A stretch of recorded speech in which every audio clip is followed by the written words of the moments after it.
Hello મિત્રો, કેમ છો? હું પણ મજામાં છું અને આપ પણ મજામાં છો. મિત્રો, મકાઈ વિશે થોડી માહિતી આપવાની હતી આપને, મારા વાલા દોસ્તોને. મિત્રો, આ જો મકાઈ છે. મકાઈ, આ મકાઈમાં બધા ડોડા ને એવું બધું આવે છે. જો લાઈવમાં જુઓ તો આ ડોડા આવે છે. આ ડોકાના ભાઈ એના ફૂલો આવી ગયા, ફૂલડાના ભાઈ દાણા બેસવાનું કે નહીં રહી. આ જો લાઈવમાં આ પાકી ગયો છે. એટલે આને હજી મેં વધારે ટ્રીટમેન્ટ કરી નથી, નહીંતર વધારે ડોડા આવી શકવાની સંભાવના છે. મિત્રો દોસ્તો, આ જો આ પણ મકાઈના ડોડા છે. આ ડોડાવાળી મકાઈ છે. જો મિત્રો, બીજું કાંઈ દેખાતું નથી. આ જો આ પણ ડોડા બેસી શકે છે. આ બધા મકાઈમાં વાળો બેઠા, બધે ડોડા.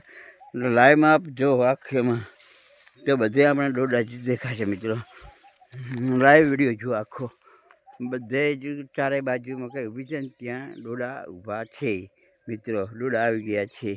તો ડોડા પાકવા રાખીશું તો આપણા ખાવા માટે ઉપયોગી થઈ શકે છે.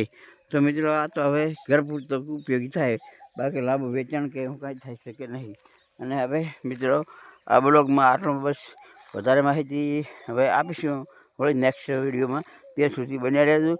જય જવાન, જય કિસાન.